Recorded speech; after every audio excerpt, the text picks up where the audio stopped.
ओम शांति। आज 7 जून 2024 की साकार मधुर महावाक्य है। आज शुक्रिया दिवस है, तो शुक्रिया दिवस में परम पिता परमात्मा को शुक्रिया करेंगे, प्रकृति के पांचों तत्व को शुक्रिया करेंगे, अपने शरीर को शुक्रिया करेंगे और दिल से सभी आत्माओं को शुक्रिया करेंगे। तो आज के मधुर महावाक्य में बाबा बोले,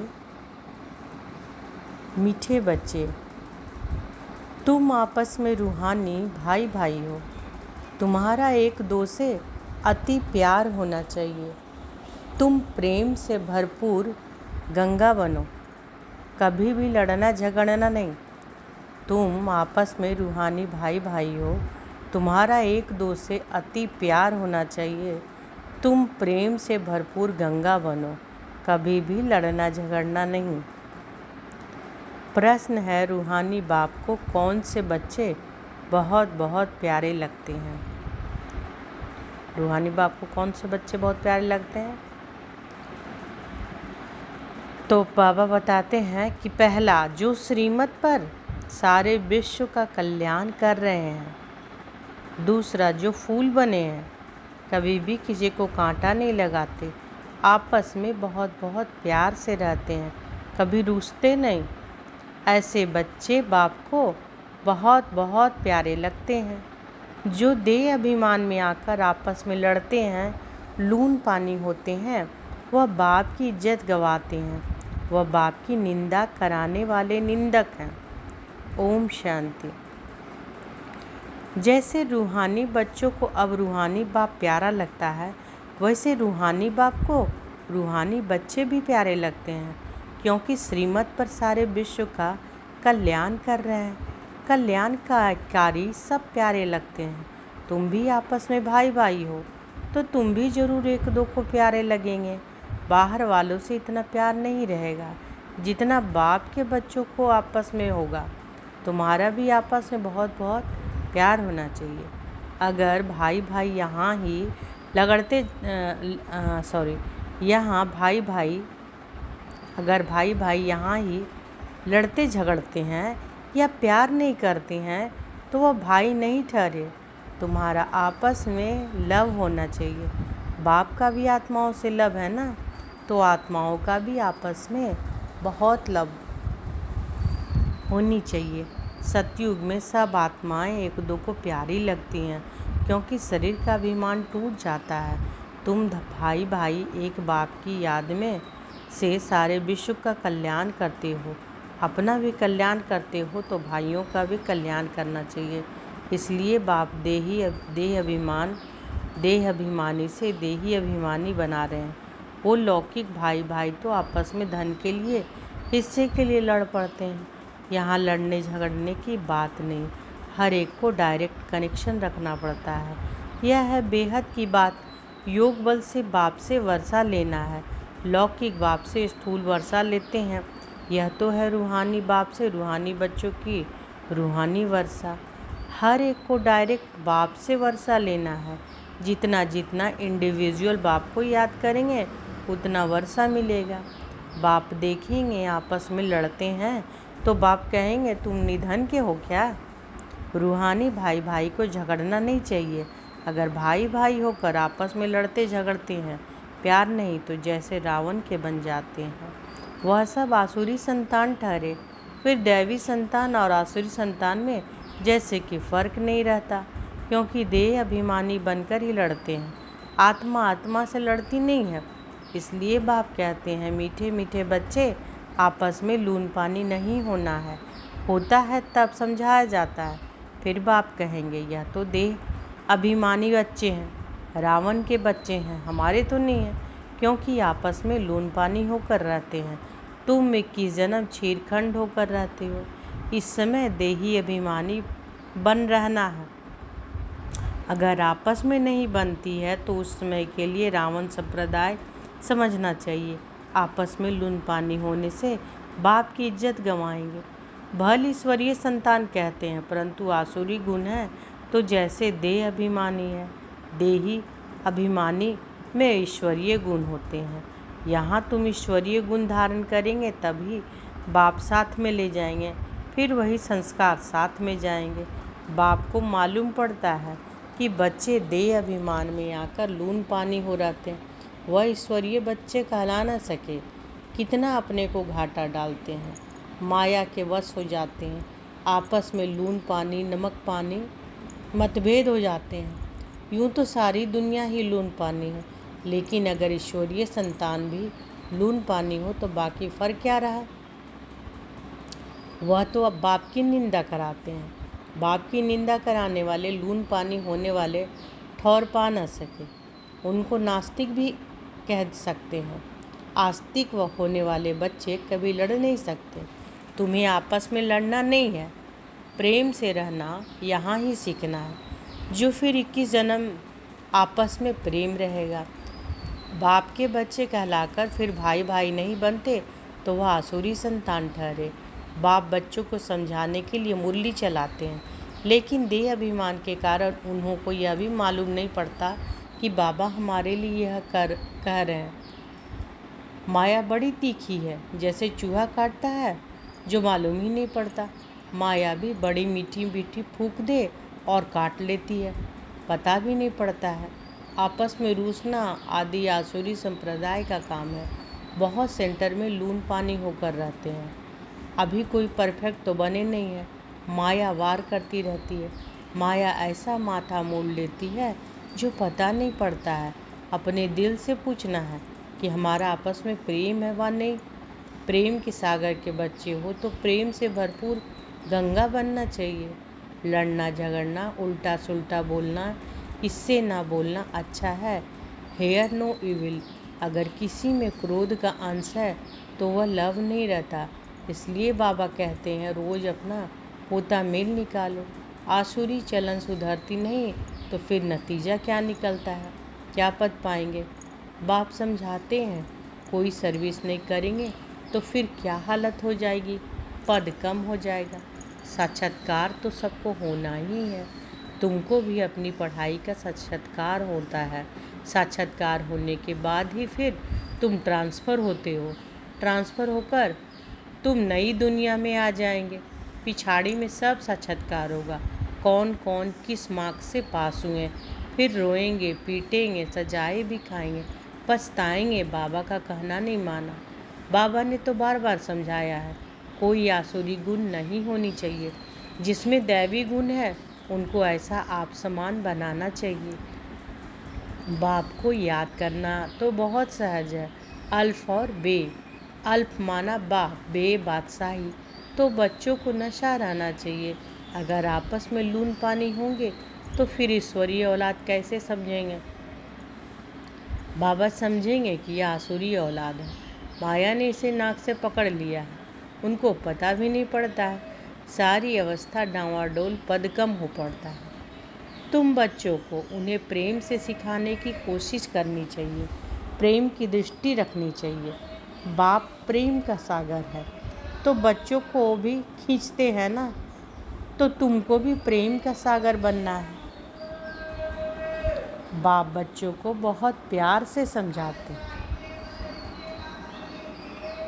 अच्छी मत देते हैं। ईश्वरीय मत मिलने से तुम फूल बन जाते हो।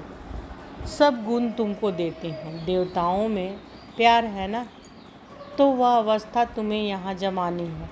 इस समय तुमको नॉलेज है, फिर देवता बन गए तो नॉलेज नहीं रहेगी, वहाँ दैवी प्यार ही रहता है। तो बच्चों को अब दैवी गुण भी धारण करने हैं। अभी तुम पूज्य बनने के लिए पुरुषार्थ कर रहे हो, अभी संगम पर हो। बाप भी भारत में आते हैं, शिव जयंती मनाते हैं, परंतु वह कौन है, कैसे कब आते हैं, क्या करते हैं, यह नहीं जानते। तुम बच्चे भी अभी नंबरवार पुरुषार्थ अनुसार हो, जो नहीं जानते कि वह किसको समझा भी नहीं सकते, फिर पद कम हो जाता है। स्कूल में पढ़ने वालों में कोई की चलन खराब होती है तो कोई की सदैव अच्छी चलन होती है। कोई प्रेजेंट रहे, कोई एब्सेंट। यहाँ प्रेजेंट वह है जो सदैव बाप को याद करते हैं, स्वदर्शन चक्र फिराते रहते हैं। बाप कहते हैं कि उठते बैठते तुम अपने को स्वदर्शन चक्रधारी समझो, भूलते हो तो एब्सेंट हो जाते हो। जब सदैव प्रेजेंट होंगे तभी उच्च पद पाएंगे, भूल जाएंगे तो कम पद पाएंगे। बाप जानते हैं कि अभी टाइम पड़ा है। उच्च पद वालों की बुद्धि में चक्र फिरता होगा। कहा जाता है कि शिव बाबा की याद हो, मुख में ज्ञान अमृत हो, तब प्राण तन से निकले। अगर कोई चीज़ से प्रीत होगी तो अंतकाल में वह याद आती रहेगी। खाने का लोभ होगा तो मरने के समय वह चीज़ ही आती रहेगी। यह खाऊं फिर पद भ्रष्ट हो पड़ेगा।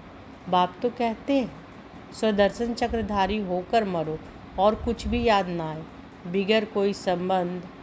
जैसे आत्मा आई है वैसे जाना है। लोभ भी कम नहीं। लोभ है तो पिछाड़ी समय वही याद आता रहेगा।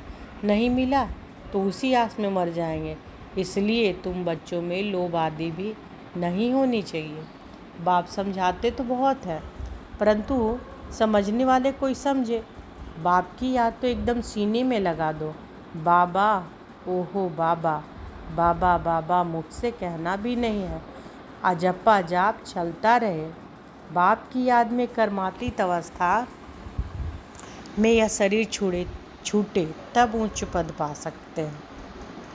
तो बाबा क्या कह रहे हैं कि बाप की याद में कर्मातीत अवस्था में यह शरीर छूटे तब उच्च पद पा सकते हो। अच्छा, मीठे मीठे सिक्की लधे बच्चों प्रति माता पिता बाप दादा का याद प्यार और गुड मॉर्निंग। रूहानी बाप की रूहानी बच्चों को नमस्ते। हम रूहानी बच्चों की रूहानी माता पिता बाप दादा को याद प्यार गुड मॉर्निंग और नमस्ते नमस्ते नमस्ते। शुक्रिया बाबा, शुक्रिया। धारणा के लिए मुख्य सार पहला है, प्रेम से भरपूर गंगा बनना है। सबके प्रति प्रेम की दृष्टि रखनी है। कभी भी मुख से उल्टे बोल नहीं बोलने हैं। तो प्रेम का सागर हमारा पिता है ना, तो हम सब क्या है, प्रेम स्वरूप आत्मा। तो बाबा कहते हैं कि प्रेम से भरपूर गंगा बनना है। सबके प्रति प्रेम की दृष्टि रखनी है। कभी भी मुख से उल्टे बोल नहीं बोलने हैं। दूसरा, किसी भी चीज़ में लोभ नहीं रखना है। स्वदर्शन चक्रधारी होकर रहना, अभ्यास करना है। अंत समय कोई भी चीज़ याद ना आए। स्वदर्शन चक्रधारी होकर रहना है, किसी भी चीज़ में लोभ नहीं रखना है। अभ्यास करना है कि अंत समय कोई भी चीज़ याद ना आए। बाबा जो वरदान दिए हैं, पुरानी देह व दुनिया की सर्व आकर्षणों से सहज और सदा दूर रहने वाले राज ऋषि भव। पुरानी देह व दुनिया की सर्व आकर्षणों से सहज और सदा दूर रहने वाले राज ऋषि भव। राज ऋषि अर्थात एक तरफ सर्व प्राप्ति का अधिकार का नशा और दूसरी तरफ बेहद का वैराग्य का अलौकिक नशा। वर्तमान समय इन दोनों अभ्यास को बढ़ाते चलो।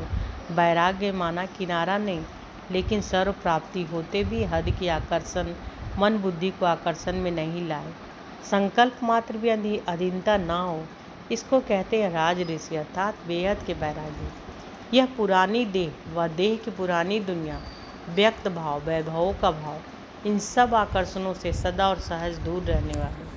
स्लोगन है, साइंस के साधनों को यूज करो लेकिन अपने जीवन का आधार नहीं बनाओ। साइंस के साधनों को यूज करो लेकिन अपने जीवन का आधार नहीं बनाओ। मातेश्वरी जी के मधुर महावाक्य।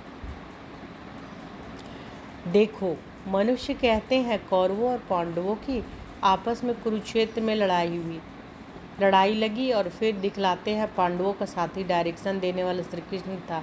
तो जिस तरफ स्वयं प्रकृति पति है उसकी तो बीजा जरूर होगी। देखो, सभी बातें मिला दी है। अभी पहले तो इस बात को समझो कि प्रकृति पति तो परमात्मा है। श्री कृष्ण तो सतयुग का पहला देवता है। पांडवों का सारथी तो परमात्मा था। अब परमात्मा हम बच्चों को कभी हिंसा नहीं सिखला सकता है। ना पांडवों ने हिंसक लड़ाई कर स्वराज लिया। यह दुनिया कर्म क्षेत्र है जिसमें मनुष्य जैसा जैसा कर्म कर बीज बोता है वैसा अच्छा या बुरा फल भोगता है। जिस कर्म क्षेत्र पर पांडव अर्थात भारत माता शक्ति अवतार भी मौजूद है, परमात्मा भारत खंड में ही आते हैं, इसलिए भारत खंड को अविनाशी कहा जाता है। परमात्मा का अवतरण खास भारत खंड में हुआ है क्योंकि अधर्म की वृद्धि भी भारत खंड से हुई है। परमात्मा का अवतरण खास भारत खंड में हुआ है क्योंकि अधर्म की वृद्धि भी भारतखंड से हुई है। वहाँ ही परमात्मा ने योग बल द्वारा कौरव राज्य खत्म कर पांडवों का राज्य स्थापन किया। तो परमात्मा ने एक आदि सनातन धर्म स्थापन किया, परंतु भारतवासी अपने महान पवित्र धर्म और श्रेष्ठ कर्म को भूल अपने को हिंदू कहलाते हैं। बेचारे अपने धर्म को ना जान औरों को धर्म में जुट गए हैं। तो यह बेहद का ज्ञान बेहद का मालिक खुद ही बताता है। यह तो अपने स्वधर्म को भूल हद में फंस गए हैं, जिसको कहा जाता है अति धर्मग्लानि, क्योंकि यह सब प्रकृति के धर्म है, परंतु पहले चाहिए स्वधर्म। तो हर एक का स्वधर्म क्या है? स्वधर्म है कि मैं आत्मा शांत स्वरूप हूँ। फिर अपनी प्रकृति का धर्म है, फिर अपनी प्रकृति का धर्म है देवता धर्म। यह 33 करोड़ भारतवासी देवताएं हैं। तभी तो परमात्मा कहता है अनेक देह के धर्मों का त्याग करो, सर्वधर्मानि परित्यज्य। इस हद के धर्मों में इतना आंदोलन हो गया है, तो अब इन हद के धर्मों से निकल बेहद में जाना है। उस बेहद के बाप सर्वशक्तिमान परमात्मा के साथ योग लगाना है। तो सर्वशक्तिवान प्रकृतिपति परमात्मा है ना कि श्री कृष्ण। तो कल पहले भी जिस तरफ साक्षात प्रकृतिपति परमात्मा थे, उनकी विजय गाई हुई है। अच्छा, ओम शांति। तो बाबा आज के मधुर महावाक्य में क्या बोले? बाबा बोले कि तुम आपस में रूहानी भाई भाई हो, तुम्हारा एक दो से अति प्यार होना चाहिए, तुम प्रेम से भरपूर गंगा बनो, कभी भी लड़ना झगड़ना नहीं। तो बाबा क्या आज बता रहे? बोलते हैं कि बाबा जब प्रेम के सागर है, तो हम सबों को क्या बोल रहे हैं? प्रेम का गंगा बनो, है ना। अच्छा, शुक्रिया बाबा मेरे, शुक्रिया। ओम शांति।